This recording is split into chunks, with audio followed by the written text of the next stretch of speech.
Preview. मैं सहारा prime news से गुलजार शकील, कस्बा भगवान, जिला मैनपुरी से। मैनपुरी पहुंची सपा सांसद डिंपल यादव ने दिए कई बड़े बयान। और दुर्घटना वाले बहुत चर्चित कवित्री मधुमिता हत्या सरकार ने उनके आरोपियों को बरी किया है और जो मधुमिता उनकी बहन थी सुप्रीम कोर्ट की गई है, उनको राहत नहीं मिली। क्या सरकार इसी तरीके से जो आरोपियों बहुत ही निराशाजनक स्थिति है उत्तर प्रदेश में महिलाओं के लिए। और मैं समझती हूँ कि गुजरात में भी इसी तरह का किस्सा है, जहाँ पे जो लोग कन्विक्ट किए गए थे उनको रिहा किया गया है और जहाँ पे भाजपा के लोगों ने उनकी फूल और मालाओं से उनका स्वागत किया है। तो बहुत ही अलग परिस्थितियां हैं भारत जिससे गुजर रहा है, जहाँ एक तरफ महिलाएं सुरक्षित नहीं है और जो लोग कन्विक्टेड है उनको छोड़ा जा रहा है और भाजपा के लोग उनको मालार्पण करके उनका स्वागत कर रहे हैं। तो अलग तरह का मैसेज दिया जा रहा है पूरे देश भर में महिलाओं के लिए। मैं समझती हूँ एक क्राइम वाले भी थे और दैवीय आपदा वाले भी थे और दुर्घटना वाले भी थे। बहुत चर्चित कवित्री मधुमिता हत्या सरकार ने उनके आरोपियों को बरी किया है और जो मधुमिता उनकी बहन थी सुप्रीम कोर्ट की गई है, उनको राहत नहीं मिली। क्या सरकार इसी तरीके से जो आरोपियों बहुत ही निराशाजनक स्थिति है उत्तर प्रदेश में महिलाओं के लिए। और मैं समझती हूँ कि गुजरात में भी इसी तरह का किस्सा है, जहाँ पे जो लोग कन्विक्ट किए गए थे उनको रिहा किया गया है और जहाँ पे भाजपा के लोगों ने उनकी फूल और मालाओं से उनका स्वागत किया है। तो बहुत ही अलग परिस्थितियां हैं भारत जिससे गुजर रहा है, जहाँ एक तरफ महिलाएं सुरक्षित नहीं है और जो लोग कन्विक्टेड है उनको छोड़ा जा रहा है और भाजपा के लोग उनको मालार्पण करके उनका स्वागत कर रहे हैं। तो अलग तरह का मैसेज दिया जा रहा है पूरे देश भर में महिलाओं के खिलाफ। कहा यह जा रहा है उनके अच्छे आचरण के चलते उन्हें छोड़ा गया है। मैं समझती हूँ कि जिस तरह की घटना थी, जहाँ महिला प्रेग्नेंट थी, जहाँ उसके साथ लगातार दुष्कर्म किया गया, जहाँ उनके परिवार वालों को मारा गया, तो इस तरह का जो छोड़ा गया है मैं समझती नहीं हूँ। ओम प्रकाश राजभर हमेशा विवादों में रहते हैं, एक कौम के ऊपर प्रहार किया है और कौम के ऊपर अभी हाल ही में आप सबको देखना चाहिए कि उन्होंने चंद्रयान पे क्या टिप्पणी करी है। तो सबको इस बात का संज्ञान और सबको इस बात का पता चल जाएगा कि ओम प्रकाश की खुद की अंडरस्टैंडिंग क्या है मामलों को लेकर। अब वो खाली मीडिया में बने रहने के लिए इस तरह की टिप्पणियां करते रहते हैं। मैडम, सपा सांसद सफीकुर रहमान गर्ग ने कहा है कि योगी जी हमारे दोस्त हैं, दुश्मन नहीं है। अचानक किसने कहा है?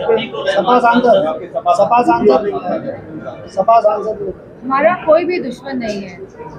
हम लोग हिंदू हैं और हिंदू धर्म का जो धर्म है वो सनातन धर्म है और सनातन धर्म में कोई दुश्मन नहीं होता है और मुझे खुशी है अगर उन्होंने ये बात कही है।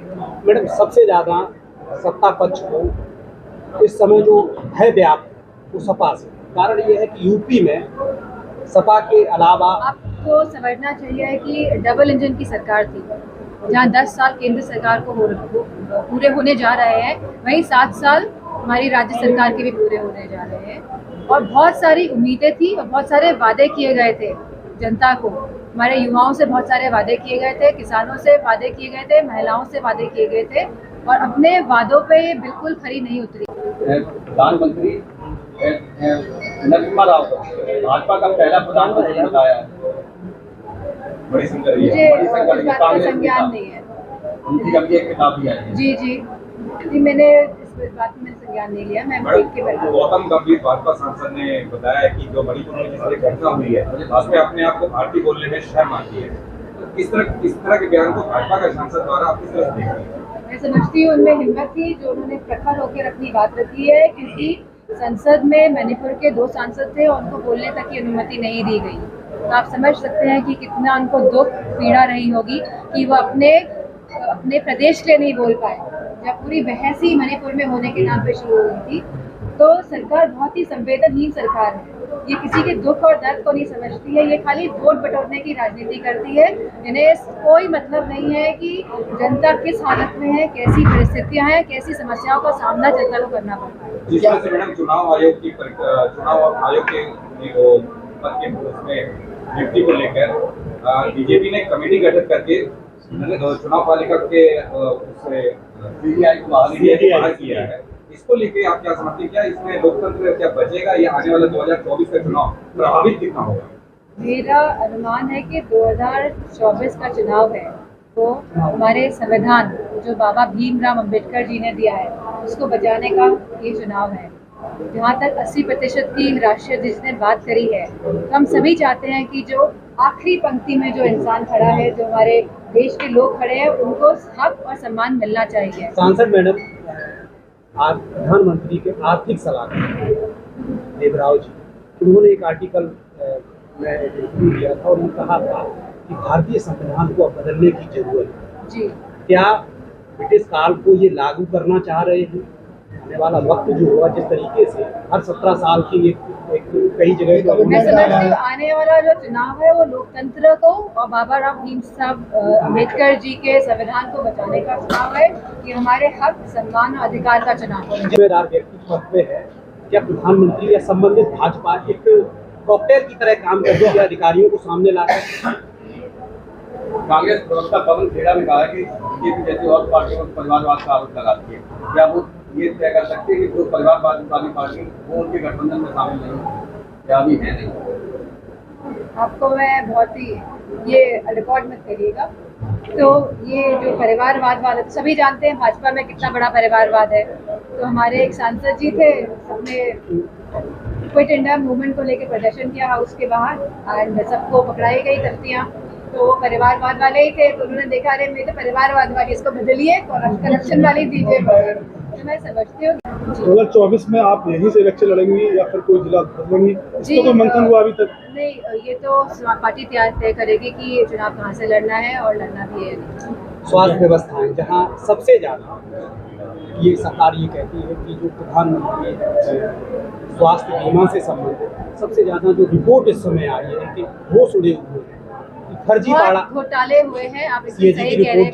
कैग रिपोर्ट के अंतर्गत बताया गया है कि बहुत सारे ऐसे लोग जो मर चुके हैं उनके अगेंस्ट में भी इस तरह के स्वास्थ्य की करोड़ों रुपए निकाले गई है राशि।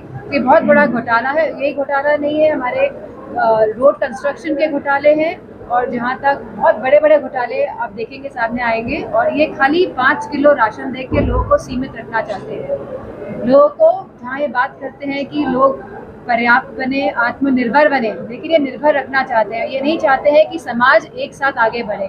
तो लोगों में फूट कराते हैं और शासन करने की इनकी खाली रणनीति रहती है। डिम्पल जी, आप आंखों में पट्टी बांधने के लिए ये सब बातें कहते हैं क्योंकि हम सबकी आइडेंटिफिकेशन है। ये जो हमारी आइडेंटिटी है इसको खत्म करना चाहती है भाजपा। क्योंकि हम लोग काम कर रहे हैं, जनता पसंद कर रही है, लेकिन वो आइडेंटिटी को कैसे अटैक करें, तो इसकी रणनीति के तहत ये परिवारवाद पे ये उंगली उठाते हैं। बल्कि इनका खुद ही परिवारवाद है पूरी भाजपा। चंद्रयान 3 लैंड हुआ है साउथ पोल पर जाके, कैसे देखती हैं? मैं समझती बहुत बड़ी उपलब्धि है। हम सभी हमारे इसरो के साइंटिस्ट को, सभी इंजीनियर्स को, लगभग 1000 इंजीनियर्स थे और जितने भी साइंटिस्ट हैं और जितना भी स्टाफ है उन सबको बहुत बहुत बधाई देते हैं। इससे डेफिनेटली हम सबको गर्व महसूस हुआ है कि हमारे भारत ने एक नया मुकाम हासिल किया।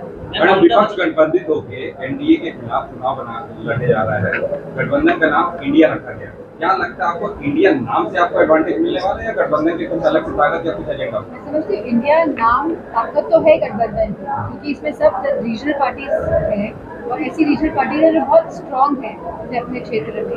और जब ये सब रीजनल पार्टीज एक साथ एक मंच में आई है तो इसका इम्पैक्ट तो पड़ेगा ही। और इंडिया नाम का भी बहुत इम्पैक्ट है और स्पेशली युवाओं में, चाहे वो शहरी युवा हो चाहे वो ग्रामीण युवा हो, उन सब में बहुत बड़ा इस पे इम्पैक्ट पड़ा है। लेकिन मोदी जी तो मैडम ये कह रहे हैं कि इंडिया में एनडीए में 2 आई लगा दी है हमारा एनडीए चुराने के लिए।